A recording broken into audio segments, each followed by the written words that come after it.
Hello gamers, I am Mike TheZorch, and you may know me from an old Gamer Plays. I've been doing a lot of Atari Arcade games on this series, and we're getting into a new part of the series where we're going to start looking at other retro game consoles and systems. And to begin with, we're going to start with the 2600, then move on to the Commodore 64. I'm also considering doing stuff for the Apple IIe, possibly even the ZX Spectrum, which was a much more popular over in Europe and the UK than it ever was here in the US. We had a version called the Sinclair, we had from Sinclair, but it wasn't compatible. That was a brain-dead decision to make it not compatible with the UK version. And so it had a limited number of games and it wasn't nearly as popular. So the series will start with the 2600, and I thought we would begin the series because I grew up in the 80s. I was in elementary school in the 70s. And then I lived throughout the entire 80s. I saw all the changes happen. I saw Reaganomics. I saw the birth of MTV. I saw, the massive rise of music videos. Like every channel had to have a music video show. Every channel had to have one. And I saw arcades all over the place. Dozens of them in places. And then I saw the fall. I saw the video game crash. I saw arcades literally vanish from the landscape with only a few machines here and there, and then eventually none anywhere except in a few select spots. And one thing I remember a lot are the games. Games for the early consoles, the games for some of the early computers. My co-host here, Tygra Kahn, as you remember from my channel, we do live streams of Elite Dangerous. Greetings. And Final Fantasy XIV. And sometimes you might join me on Elder Scrolls Online from time to time. But we're here to talk about retro games. I've had more experience with retro games in the 80s. I'm a little after that. I think because I'm younger anyway. So for me, it was more 90s type stuff, and Super Nintendo and Sega Genesis, with a few odds and ends like Jaguar tossed in there. But my grandparents were big on, believe it or not, they were big on gaming. They had Atari stuff all over the place. So had lots of a time in the old 2600, and even had a 7800, which was fun. I knew someone with a 7800. I had a blast with it. I thought it was great. Yeah. Didn't seem that much better than the NES. I think the games that we played were more akin to arcade ports, like Pac-Man, Centipede, those types. Except for Ball Blazer. That was amazing back then.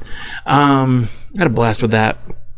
But for most of what we did, I think the difference between them to me was they were really different. They were focused differently in how they made their games and what they were doing on them. I don't know if the 7800 could have done some of the stuff the NES was doing at the time. I don't think it was as powerful, was it?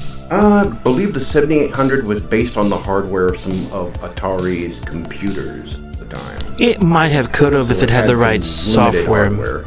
It might have could have competed if it had the right software, but it was little too late for it anyway, so. I don't think it had much in the way of third-party support. No, most of the stuff we had was Atari games. Well, I mean, it had Pac-Man and stuff, so I guess it had that stuff, the classic stuff, but there wasn't many games for it. We never had very many. Well, the biggest library we had was a huge library of 2600 games. Among those, Super Breakout was me and my grandpa's absolute favorite thing to play. Yeah. That and Blackjack and Yours Revenge. God, I got a lot of time on Yours Revenge. And I sort of faked my grandparents out one time because there was an easy mode in the old Defender game, and I had it on that, and so I had a game running for like days, just continually going, and they thought I was like this superb Defender thing. Like, it was on easy the whole time. So they thought I was like, oh, he's the king of there, he's got all these levels and we can't get anywhere. And I'm like, yeah, there is this like easy mode way in the back of all the settings. So. I had fun with that one. Yeah, Yard's Revenge, incidentally, is on Atari Vault, which is Yard's the Revenge is game, which is the game I'm still covering. Now, all the arcade games that I played in the series came from Atari Vault. That is a compilation on Steam that contains Atari, just from Atari, not any other company, just Atari arcade games and console titles. Just stuff that Atari themselves made, not from Activision or Magic or 20th Century Games. There were some good games in another set, though. Those other stuff. There were some good ones out there. There were some good ones out there. Activision made some really good Enduro, Atlantis, those were really good. Atlantis, that was a Magic. There was a sequel to that, which was Cosmic Arc. Mm-hmm. I played the crap out of that, too. Yeah. Magic did some good games. They had Dragonfire. Don't remember that one. Or was that Activision? It's been so long. The most impressive one I remember on the 2600, the one that really, I only got to play it once, it wasn't mine, it was visiting somebody and they had a copy of it, and that was Pitfall 2. That was amazing, because it had background music, it had all level designs, it was almost like an NES game. And it was on the old 2600, the Pitfall 2 game. I never played on the 2600, I played it on the Commodore 64. I've got a copy, so when I get to the Commodore 64 I wonder what the differences part are. of it, I'll be playing. Because it looked and felt just like Pitfall, but it had like this really deep thing you went down. It had background music. I think it was only our game that actually had background music in that way. It was really neat. I think the main difference is the background music is a little more complex in the Commodore 64 version. Well, it's got more capacity, so that would make sense. The Commodore 64 and the NES essentially shared similar hardware. Okay. And it was capable of more... But the 2600 one was no slouch, though. That was a good version. Yeah. I was impressed. I wanted that game. Yeah, the 2600, for as limited as it was, you could do some good games with that hardware. As limited as the hardware was. It was challenging to do good games, but it was very easy to do bad games. E.T. Very easy to do bad games. In fact, E.T. That's what caused the crash. E.T. Yes. I actually played that for a while. It was like, what is this? I don't get it. Now, it was 1978 when I got my first Atari console. I had one of the six-banger, one of the six controls, and the wood frame. The wood, the faux wood panel. That was one of the older ones. That was one of the first or second generation. Wow, that was but you don't have that thing still. Yeah, because I think one of the ones they had was that way, but I think they got lost or broke or something. They had one of the plastic ones later. It did get a little messed up because the power cord was soldered on and because the ones we had were the plastic models. The button on the joystick stuck because I spilled pop in it, but it still ran. And didn't spread a whole laptop. So I had games for it. The cartridges were designed so that they protected the. I like the way that a lot of those old games. I like the way they did go out of the way to protect the card edge. If you didn't see that, I mean, you had that on the old Atari games where you had a slit door on it that would push back when you pushed it in. That was locked, so you couldn't touch the connector. And not all games had them, but a lot of them did. Whereas when you got to the Nintendo age, you always had that long connector, and then it would always have trouble with it, sometimes not connecting, and it had that weird design where it had to drop down in there, and I think none of them had protection on their connector edges. The PCB would also slide forward a little bit. It would come out of the slot and slide into the connector slot on the console. Yeah. You had to push down with some good force. It took a little effort sometimes to get them in and out. Some games were a little more cranky about that than others. That made it pretty hard for little kids without much strength. Yeah, I was like... So, but yeah, I mean, I did like the way they had them protected. And they had this loud crunch when you put controllers in. It was never had that, but yeah, when you put it in, it was pretty. We went through a lot of controllers, though. God, we went through so many of those things. Oh. Now the controller ports on the 2600, there's a name for it. It has a name. There's a standard for it. I think it's Centronics. port. Because didn't the Sega Genesis have the same port? Sega Genesis had the same port. I think the pins were wired a little differently. Well, they would have had to have been. The Commodore 64 had the same Centronics port. So you could use Atari 2600 joysticks on the Commodore 64, but you couldn't use Genesis controllers. Well, that makes sense. It would all be different. We were wired differently. Yeah. But we had those. We had paddles. We had a lot of. We went through a number of paddles, and then we actually had, what was it, Star Raider?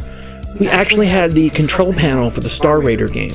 I had that. I never figured out how to properly play that game. That had the control panel. What you did was you slid this plastic over. over. The plastic was gone, so I had no idea what the button did. Yeah, I it was playing it blind. Yeah, we never had it. It was gone by the time we got a hold of it.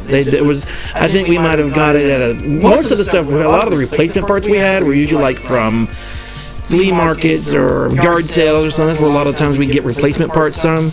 So by the time we got a hold of it, it was already aged. So what we wound up getting was like, you just got the pad without the card, or the games without the sleeves or cases or anything. It was just the straight up. And sometimes people would be getting rid of them, so they have a whole box full of stuff. So we'd go through it and collect what worked and cobbled together what we could and whatnot. So I think that's more of how our experience went. There was nothing out of the store. Yeah, I got most of my stuff from the store because, again, when I got a lot of the stuff for the 2600, it was before the crash. Yeah, and see, by the time I got to play it, the crash is already long gone, and this is stuff that's all long gone and pretty much dead as far as the market's concerned. So it was all second-rate, second-hand stuff. So I got a very different experience at it. Oh yeah. If we had a box for something, it was utterly amazing. Back in that day, Kmart was the place to go. There was no Walmart. I think the difference, there's one caveat to what I said though. The 7800 we did buy in the store. That and the few games we did get. That must have been at the very, very, very end. Because at this point in time, I was never paying attention to a lot of the bigger spectrum of it all. But my guess is, I do remember us buying the 7800 and the few games that we had for it, and that did come from the store. So that was the only one that was that way. The rest of it was cobbled together old stuff. So, and we played the caboodles out of that thing too.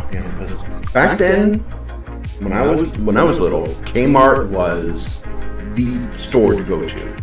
Yes, yeah. Every time we went there to go shopping for something, I would go to the electronics section, and they would always have on display, and you could use it right there. They would have a Commodore VIC-20 computer you could mess around with.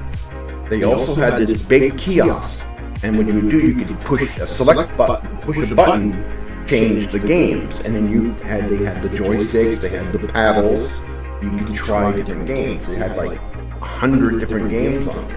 They also had one for the Intellivision. Yeah, see, I never got to play any of that. I never knew about any of that stuff. Never got to play any of it.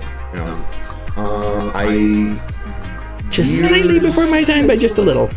Years later, at another Sears, I saw somebody demoing one of the early Sega systems.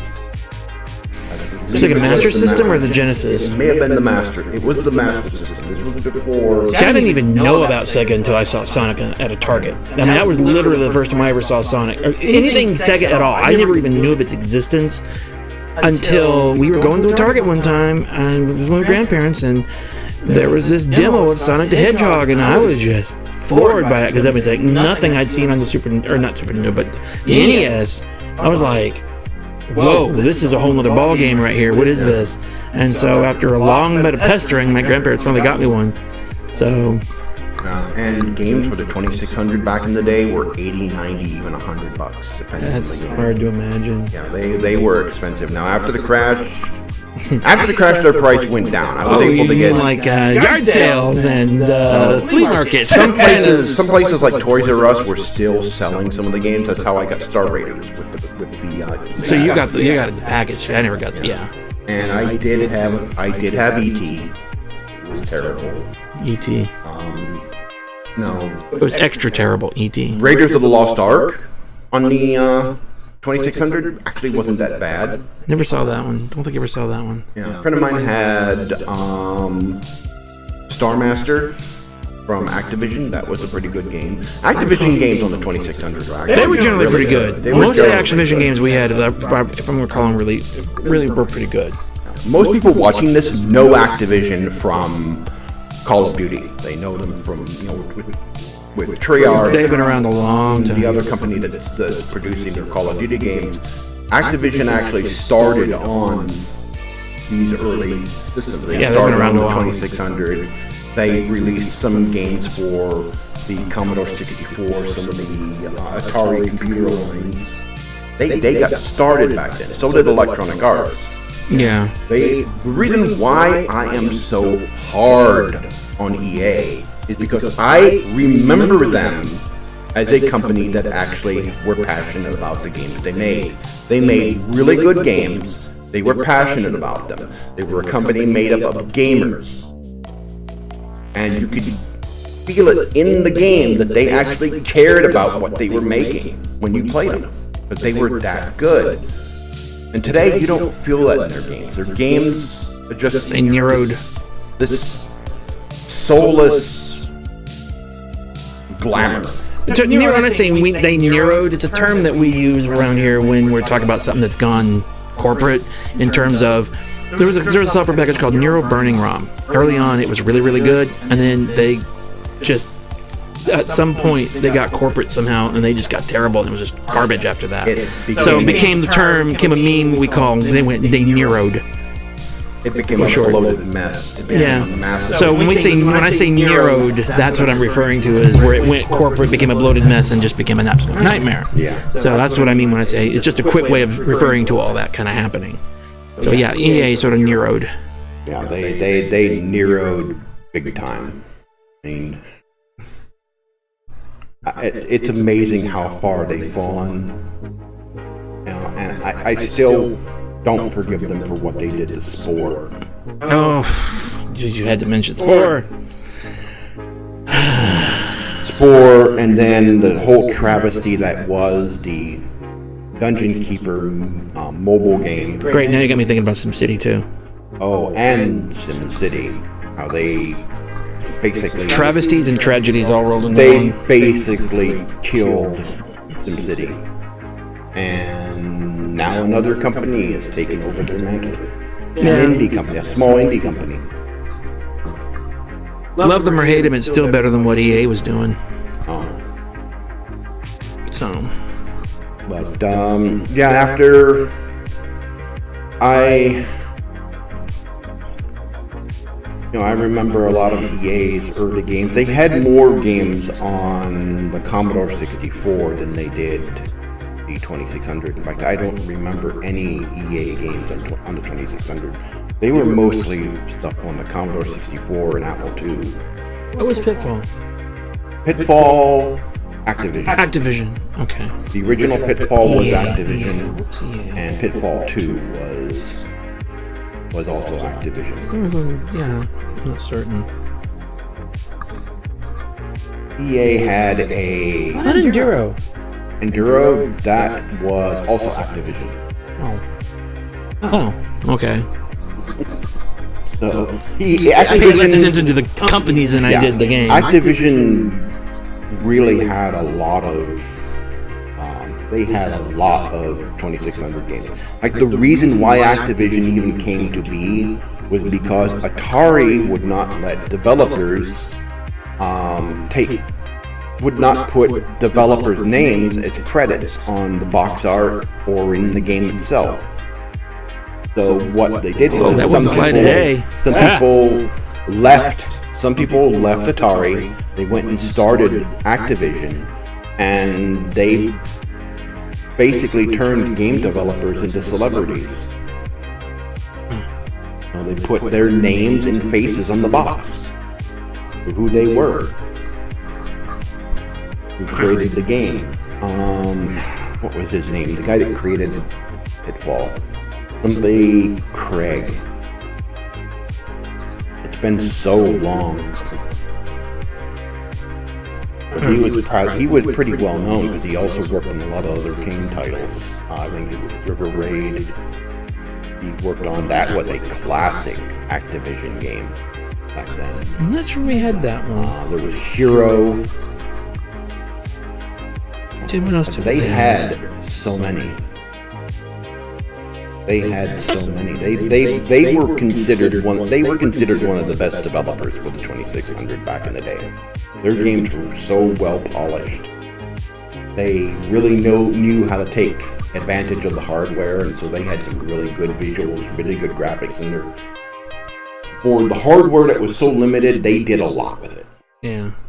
For me, it was like Atlantis and what's the other one you mentioned?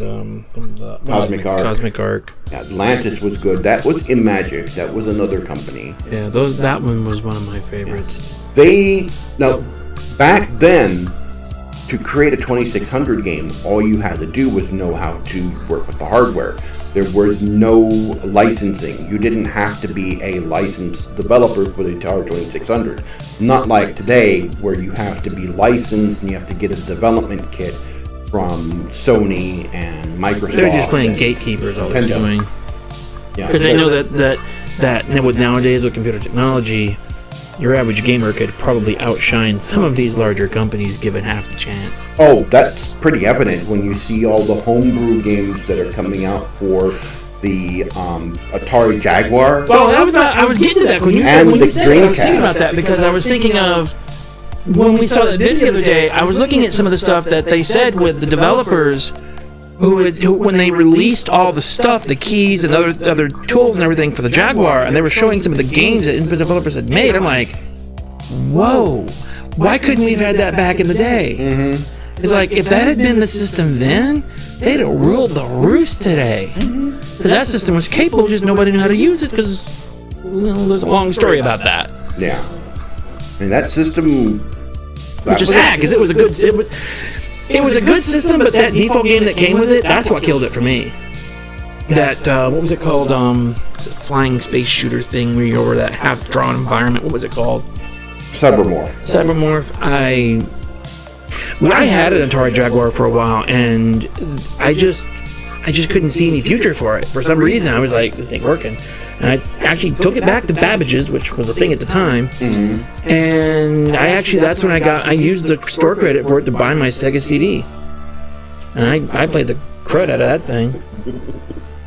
So, I mean, Sonic CD and a bunch of other games.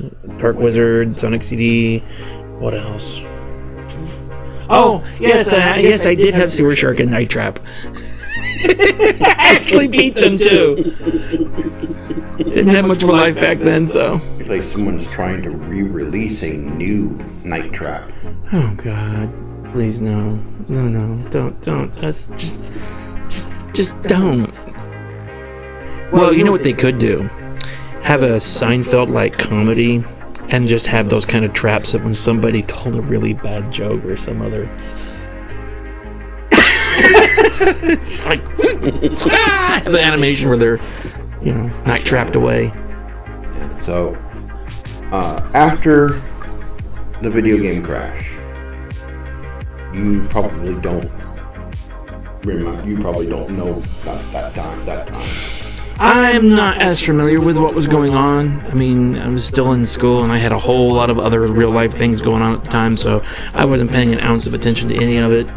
Like I said, for me, it was just what was out, what was available, what was in the store, essentially, So when I moved out to Texas, it was, finally getting a Nintendo and Super Nintendo and a Sega Genesis, and those systems are what I knew, plus the Apple IIe that I had that was for school use, but I used it for like 1,000 other things. So I think it was after that, everybody started getting into computers. I had a Tandy Color computer. I don't know anybody who actually had an Apple, because Apples were good, and we had Apples in school, Apple IIs and Apple IIes in school, and Apple IICs. but they were expensive. I mean, actually, because I know compared to because computers today, they were really pricey. Because at the time, I just had those little regular floppies. I think it was those 5 1/4 inch discs, and I wanted a 3.5 inch drive so badly, and they were $300 for an external. Size is a small disc. Oh, what the 1.2 meg? What the size of those? There was 3.5 inch disc. 3.5 inch disc. I just said inch. it. Yeah, 3.5 inch disc. And the drive for those was $300. And at the time, that was like beyond what we could do at all. I think it was $500 for a floppy drive for the Tandy. Yeah, but mine was provided because I'm visually impaired. Mine was provided from the School for the Blind. Yeah. But it's a long story, but it's because of that. Not just that. For me and Apple, that goes way back, even further. You talk about 1985. Mm-hmm. For me, that was it, because when I came across that Apple IIe that was sitting in the library way in the back that nobody was using. When I came across that thing, that's what started it for me. That's what started me in computers and all this stuff. It's why we're sitting here in a way. Because of me finding that computer in the back of that library. It's a long story, but because of that, it's almost to the point of why we're even sitting here. My mom had found this program where you could take your kids, and what they had is you would go down to Wayne State University downtown, and they had the Wayne State University High School building, which technically is and isn't a high school. It was part of the university, but it was a high school. It's weird. And you would go there during the weekends, and they would have this thing where you would sit down, and they would talk about writing this program. And the program was a basic program for creating an American flag. Okay. And so we would sit down and discuss it, and we would work on programming it. And they also had games that we could play. They had Oregon Trail. I think I might have had a copy of that eventually before it was all said and done. Yeah, they had the Oregon Trail, and we would all sit there and play Oregon Trail. And then for another part, we would work on the basic for creating the American flag graphically on the screen, because the Apple II had different graphic modes. Yeah, had different graphic modes. See, for me, that whole thing with that is part of the story, because when I first started, I started learning about. It was like this thing, introduction to computers and all their internal parts and everything, and I learned about BASIC. And when I learned about BASIC, there was this. I was in the 3rd grade, so however old I was in 3rd grade, I don't even know. But I was in the 3rd grade, and I came across this thing, and the library had 3 books. It was an AppleSoft Basic Made Easy, I forget by who, and then there were 2 other books. One, I don't even remember what it was, and the third one had a lot more details and stuff, including a thing about assembler. Anyway, but that first Apple book, I didn't even have an Apple at the time. And I would sit there and write code and write programs. I didn't have a computer. I was just enjoying the puzzle of trying to write them. And then I'd take all that paperwork and I'd go into the library where they had the Apple IIes, and I would code it all out. And I worked on this little drawing program that was in the book. And I just kept enhancing it and enhancing it and enhancing it and enhancing it. By the time I was done, I had this really convoluted, complicated thing. It's actually one of the things that taught me about how, the difference in megahertz speeds, because the Apple IIes, was it the 6506 in there or something? I forget now what it is. It was a Motorola, 650. It was a 65 Motorola something. 6506 or 6508. Yeah, it was one of those. But anyway, what happened was I got a chance to run that program on an Apple II GS, and it was like my program would have to take time drawing out the screen. It was slow. It was AppleSoft Basic. It was slow in a high-res mode. And when I ran it on 2GS, it was like, I'm like, whoa, this is way faster on here. This is not normal. What's going on? And that's when I learned that, this is a faster processor. Really started learning about that kind of stuff. But that same program is also what taught me I'd never be a teacher. Because when I was in high school, or actually it was junior high, I had really worked on it, but I never wrote any instructions for on screen because it was just my program. And the teacher gave us free time that day, and I'm like, okay.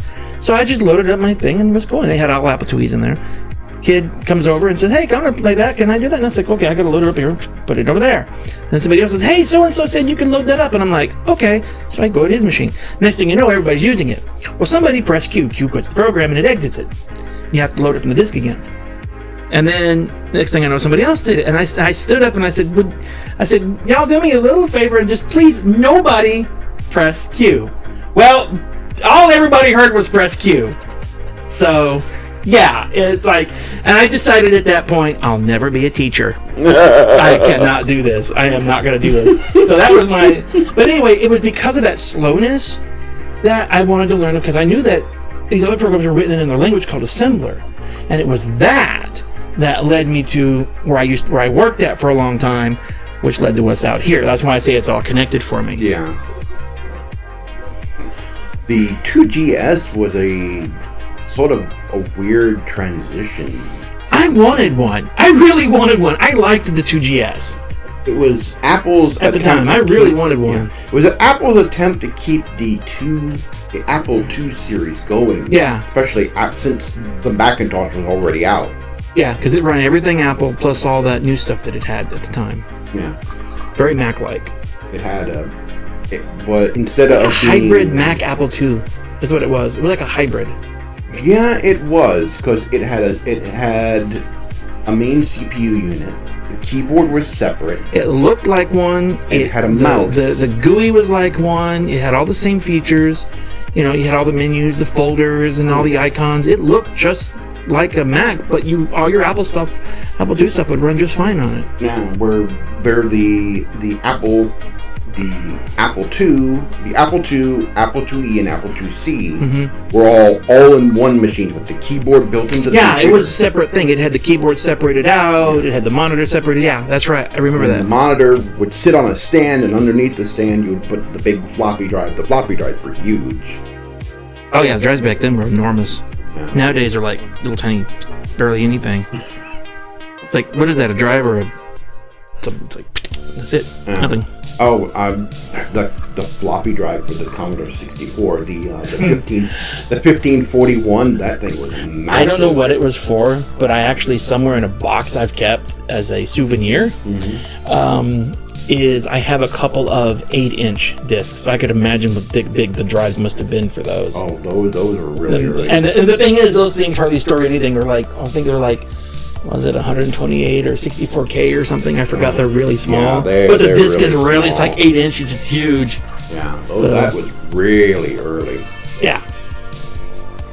That was really early. Yeah, it was early. Those were big discs. Oh, but you remember when we were at a certain place, that 400 meg drive they had at a certain place. Weighed about a ton. And it was like they had to pull it out in a cart. And it was only I think it was like 400 meg, which at the time was huge, but that was it, 400 meg, and this thing was massive. That was out of an old Texas Instruments mainframe. Mainframe, yeah. It was like 400 meg, and this drive was like bigger than that desk. It was huge. They had a old style Texas Instruments mainframe running an old. You talk about old school. Now they had it old school with that thing. I think that was running MVS. Or something similar to it. I never really got to use it, so. And then right next to it, they had I forget what the model was. It was a PS2 style. It was an actual PS2 model computer. Yeah, you're talking about that old Xbox? It was a Unix system, and it was a PC. It was it was an actual PS2. Yeah. That one might have been a Dell, but it was a server. No, it was the model was... Or an IBM. No. It was a server, though. It was a server. It wasn't a desktop system. It was an actual server. What model was that? Oh, I can't think of it now. I can see it. I can kind of see it in my mind's eye, but I can't call it out. What model that was? I vaguely remember it. It was a couple short letters. I can't remember. And the Randolph Vocational Technical Center, which was I tortured that machine too. Schools, they had a mainframe that you had to boot from floppy disk. No, cassette. It was a cassette tape. You had to boot this thing from a cassette tape, and then it had tape reels for data. We used to. I had limited experience with tape reels, but you talk about old school. They had some. We did COBOL. Yeah, I never did COBOL. I always did assembler, but the tape reels they had at this one place I worked, I hated those things. I hated them, and they had this machine cleaner. I didn't know how any of it worked, and this machine was supposed to run them through or clean them or something, and the reel just went. I was like, no. Where a vacuum suction would pull the tape through, and it would you would pull the tape through so far, and then you close the door, and vacuum suction would pull it the rest of the way through. No, this was a separate unit. You mounted it on. It was a cleaner. Ah. Yeah, and it would roll that thing fast. And at one point, the thing something broke loose, and the thing went. Like, duck! And then they moved on to cassette cartridges. My Tandy computer loaded everything from a tape drive. I actually, on the old Apple IIe I experimented with that functionality. It could work, but I never saw any point to it, but it would work. I never, that was my most experience with cassette tapes, is the experiments I did on my Apple II with it had an audio port for that purpose. And so I experimented with a regular tape player at one point. It's like, okay, this works. Why would I do this? But it works. In fact, games on the ZX Spectrum only came on cassette because the machine had the keyboard on one side, and then it had a tape deck built right into it. From some of the videos we were seeing recently, it looks like in Europe that was way more common. That was way more common. Way more common in Europe. In fact, in one of the this was documentaries done by NoClip, and they were about CD Projekt Red, and they were talking because of the 10-year anniversary of The Witcher, and they were talking about in Poland, in Soviet Poland. This was during the time that they were still part of the Iron Curtain. They would have. The radio stations would broadcast games. That's a neat use. You would start recording. I never thought about that. And it would record the game audio onto cassette over the radio station. Yeah, that would work. I never thought about that. Yeah, they did that. They would do it, and everybody was sharing games because in Soviet Russia they didn't have copyright. They didn't have copyright. So they just broadcast the games, you record it, and play it in your machine, and there you go. Some of the people who... That's cool. Some of the people who brought games in from outside, from the West, they would come in, and they would just start copying... They would just start copying tapes. Kind of your first iteration of Wi-Fi. Yeah. Technically, Wi-Fi is sort of doing that kind of in a way, but, it's all controlled and bidirectional and all that now. But yeah, that's sort of your... So Russia invented Wi-Fi. We'll just call it. Think about it. I mean, really, it's kind of a thing. Digital signals sent over radio. Yeah. If they were the first ones to do it, then they would have technically invented Wi-Fi. Okay. It was one way. I mean, there was just radio stations just broadcasting this out so you could start recording and you would have your own game or your own program, your own software. I'll still call it. They invented Wi-Fi. There they go. Good for them. Incidentally, speaking of that, magazines would ship with tapes. Some of them would ship with floppies, and there were magazines you could get where they were just pages and pages of code. I've seen those. You could type in yourself. What were they? Dr. something or other. There was Dr. Dobbs. Dr. Dobbs. It was that one. Okay, I was thinking about that. Dr. Dobbs, Family Computing. Yeah, there were a lot of magazines. I remember a lot because I had a few of them, and I would type them all in to my Tandy and BASIC. Now, most computers today don't have any kind of BASIC interpreter or anything. They used to. DOS used to have a BASIC interpreter. Yeah, that's all changed now. Nowadays, getting a computer language to work on your machine is... Most of the languages now are even different since they're all so much higher level. C# and all the other ones where... Well, you get Eclipse and you can do Java. Java, the other one. C# is a common one. Mono, which is essentially C#. Yeah, and then if you're really wanting to get... If you want to get a little lower, C++ if you're really wanting into it, but... Most of the days, it's usually those higher level languages. You wouldn't be getting into assembler unless you were like working on Hardware level. You don't touch that. Unless you work at a certain place that I won't mention. You were that I used to do. If you were a maintainer for the Linux kernel, you would be working in assembler. Sometimes, I mean, some people do it just for hobby, and even those little hobby kits where you do electronics, they have assembler on those, because there's this little chip on the Adreno that is what the Adreno is all built around, and those have an assembler language. That's all you're doing is when you're writing a little language for it, that's just compiling into assembler for you, but you can actually get down to the nuts and bolts and control that thing in old school assembler. There's whole sheets and all the documentation and everything for it. I was kind of tempted at one point to get into that because of the assembler part of it, because I understand that now. They used to have something similar to that back in the day, but not quite to that level. It was very simplistic. But yeah, the Adreno, the little control chips on those Adrenos are. I mean, they're not like high powered, high end or anything, but they can do a few things. And if you're really crazy, you can go grab yourself a 68,000 and go do some stuff with that. But so basically, I was getting back to the retro game. Yeah. Kind of off topics. After the crash, everybody was getting into computers. Everybody was doing the programs, writing the programs down in magazines to get games and software, and everybody knew how to do a simple, basic program on their computers. A friend of mine had the Commodore 64. And I had the Tandy color computer. Then later on, I bought a Tandy PC. I never had any of the Tandy stuff. It had an 8088 processor in it. It was a faster clocked 8088. It was a custom 8088 chip, and it had the Tandy, the Tandy sound that was pretty much standard for a lot of PC games. And a lot of PC games back then, early PC games back then, supported Tandy audio, and it was a good sound quality back in the day. Is this the one that had? I know those mods we used to listen to, that format, that audio format. Was that on them or was that on something else? That was Amiga. That was Amiga. Okay. That was Amiga. Amiga module music. That's different from MIDI or FM. Yeah. Synth. That's a whole different thing. I always liked the way those were.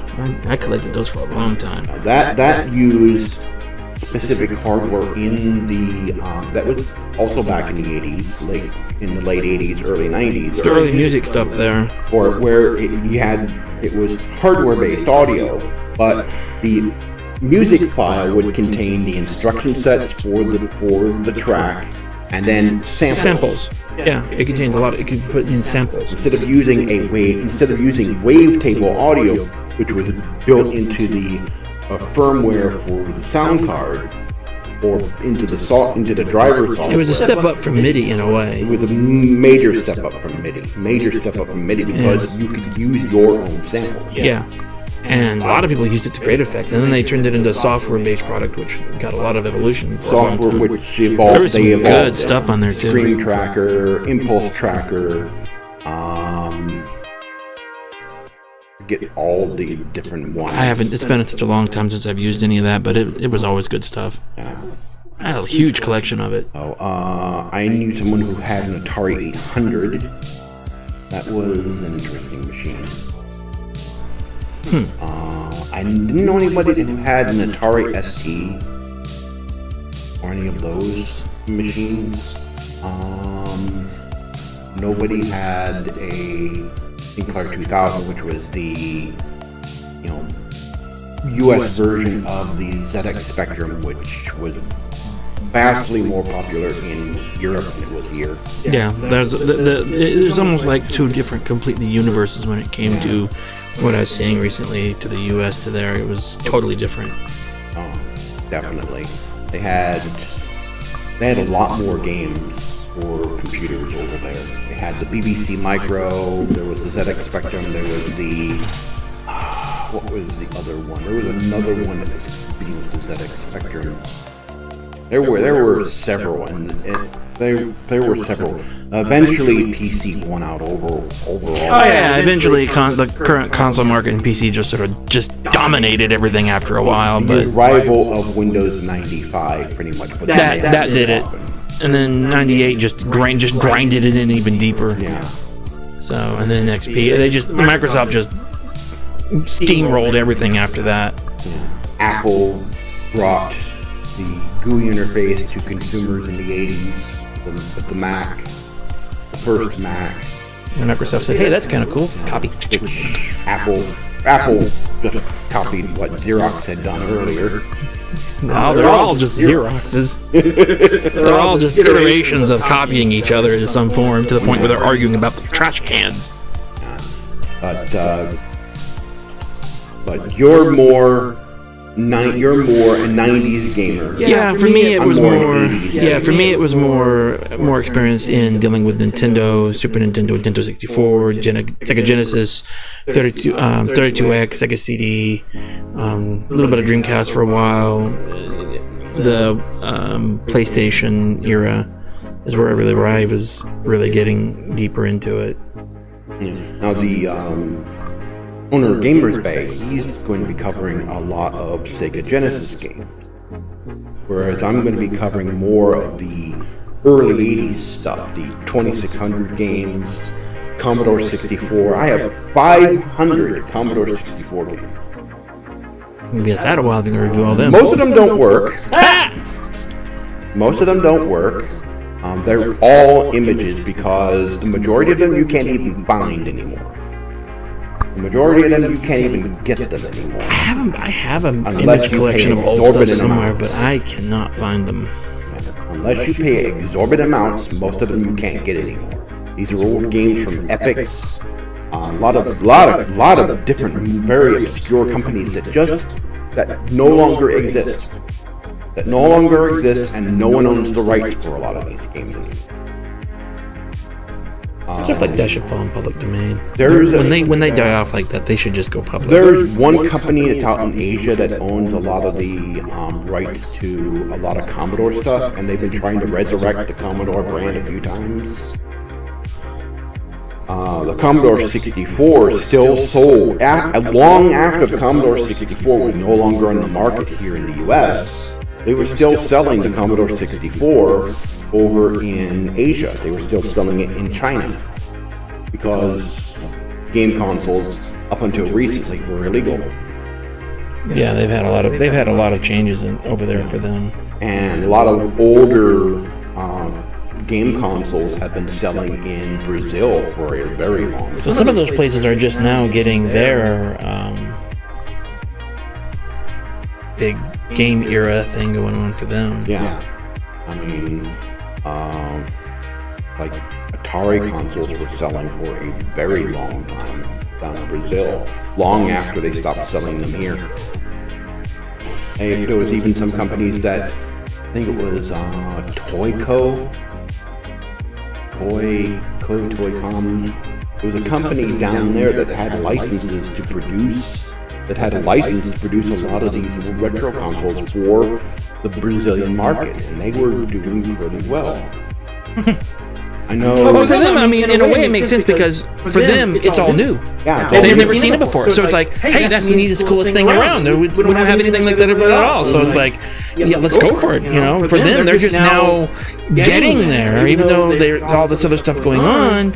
They're just now arriving to that point. Yeah, and there were all sorts of legal loopholes in China where companies were selling game consoles which weren't game consoles. They were game consoles in you used them, but they didn't call them a game console. They called them something else, and that's how they got around that. That was a legal loophole for them. China did have game consoles, but they weren't technically game consoles. So they got around the law. It's a PC. It's a game console. We'll call it a PC. That's how That's how Sony got around import taxes with the PlayStation 3 because they called it a computer, not a game console. And so game consoles had an extra import tax on them, but computers didn't. That's kind of blurring the line when it comes to electronics like game consoles. They're technically computers no different than any other. They're just specialized in a particular task. The ironic thing is they took the ability to install your own Linux operating system off the PS3. That technically should have... that should have requalified it back as a game. But didn't they do it near its end of life, though, to the point where it almost didn't matter if they had done it to him? If they had recaused them to... did it. Because that was near the end of life for it, wasn't it? Yeah. So... they did it later on, which was kind of lame because it's like, you waited all this time to do this, and it's like near its end. But why now and not later? What was the other reasoning? Now, there are games still being released for a lot of these older machines. Radiohead released a game for these ZX Spectrum on cassette recently. They released, I believe it was Radiohead. Check that. There's a lot of nostalgia going back and playing with those. There's a simplicity and a little bit of, they're simpler and there would be more simpler and more fun to build for. Because it's like you don't have all the complexities and the licensing and all this. It's the programmer and the machine. And there's a certain thing with that. There's an artistry to it. And to see, almost in the way deliberate, the challenge of going, this old machine could only do so much that everybody saw. But we know it has all these other capabilities that nobody ever took advantage of. How far could we, if people had continued to develop for it, how far could they have pushed it? How deep could they have gone? We all know how well the Nintendo and Super Nintendo and all them, their end of life, how much the developers really push the hardware, and like Final Fantasy VI and Donkey Kong and all those, showing off as much as the Nintendo could do, or Super Nintendo. What if Jaguar had gotten that opportunity to go its full lifespan, or some of those other consoles you're talking about? What could they have done if they had managed their full life? The Dreamcast was technically superior to the PS2 in almost every way, and it was not given a chance. And what would happen if it had had the opportunity to get to that end of life state? What could it have been like? What could the games have been? Mm-hmm. So that's the challenge of doing that is actually fun in itself for the developers, which means they're into it because of the fun of that, and so they're going to make cool games if they get cool games developed out of it, which is cool for everyone else because they get to play those and see what that was like, what it would have been like. Mm-hmm.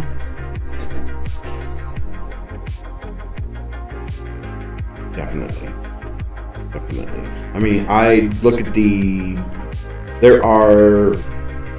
there's a whole retro homebrew game community centered around the Dreamcast. You can still get games for the Dreamcast.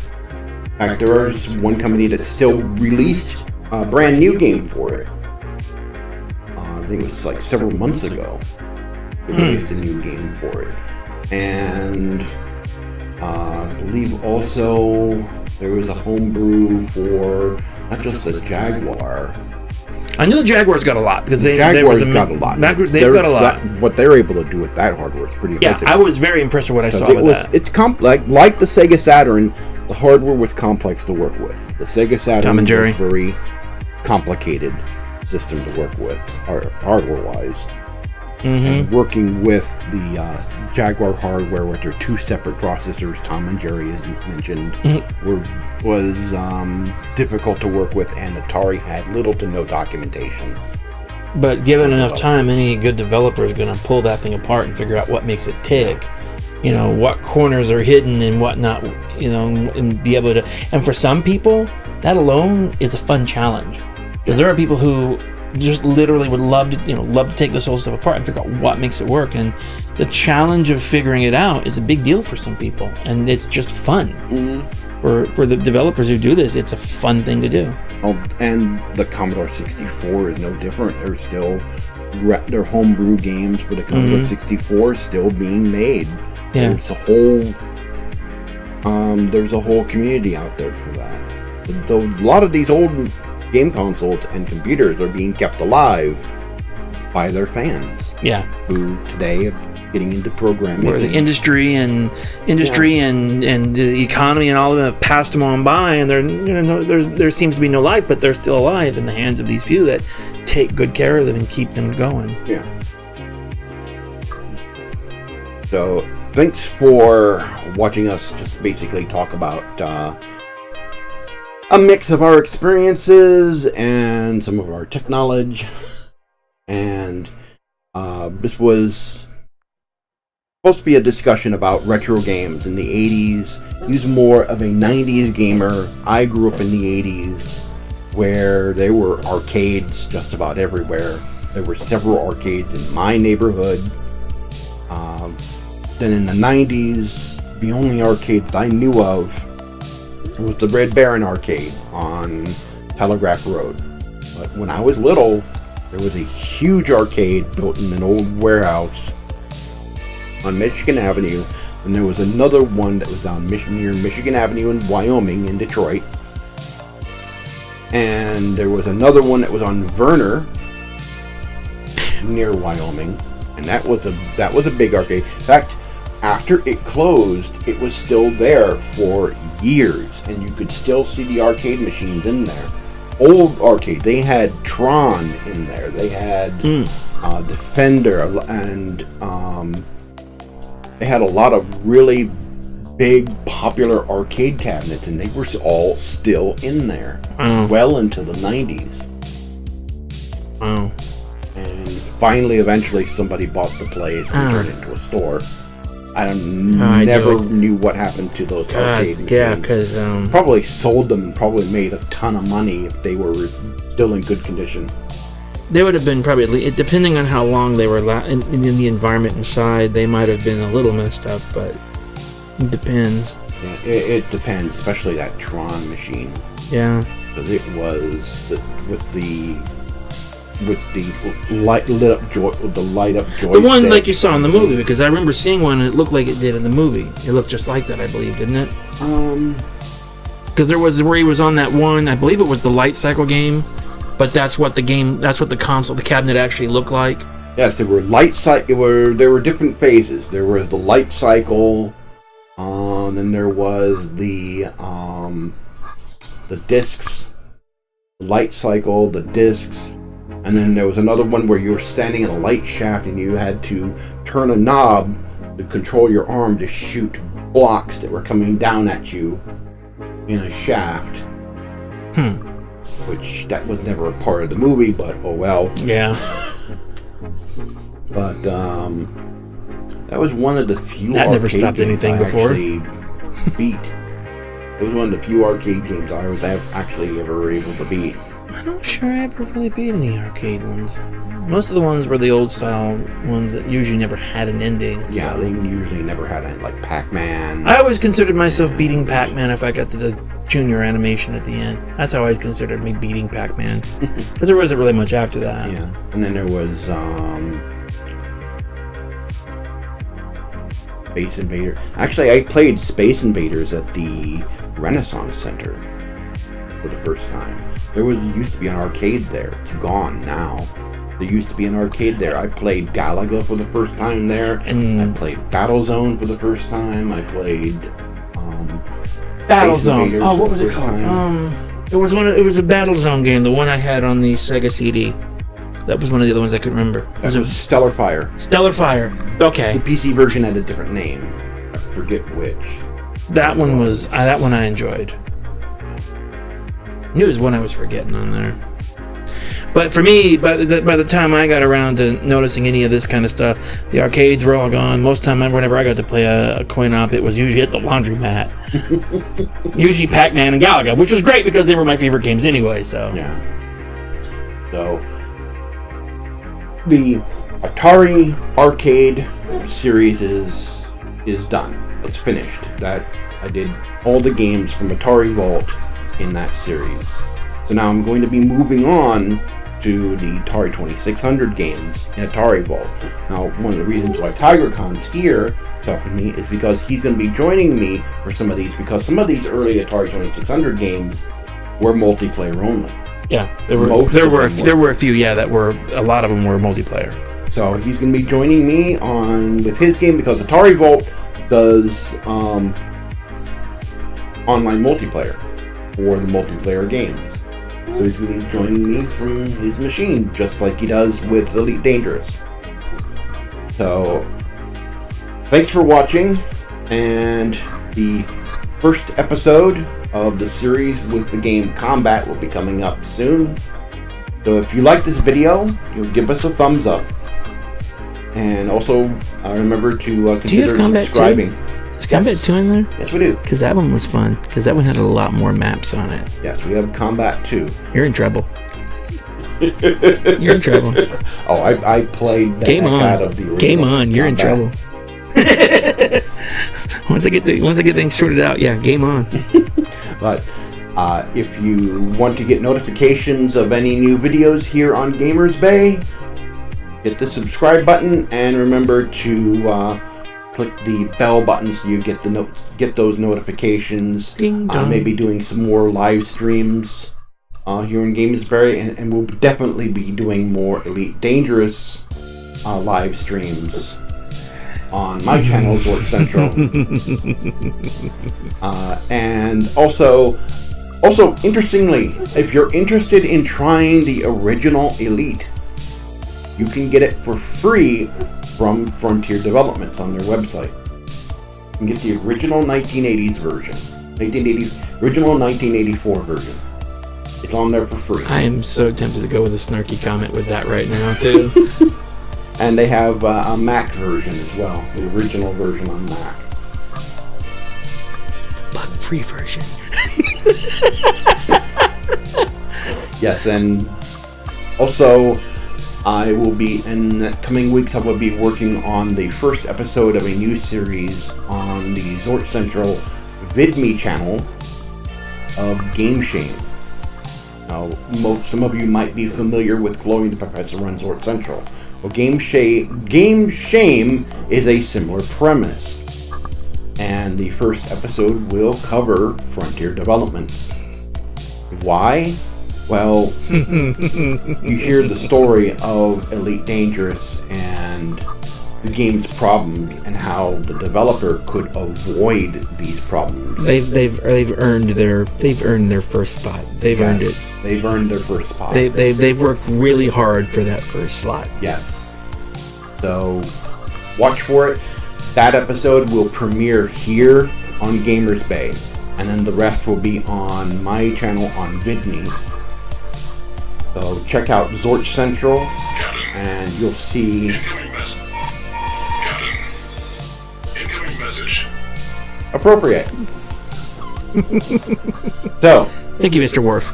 again, subscribe to the channel and give us a like, and I'll see you next time when we return with the Atari, with remembering the Atari 2600. You now got a copyright strike because of Mr. Worf showing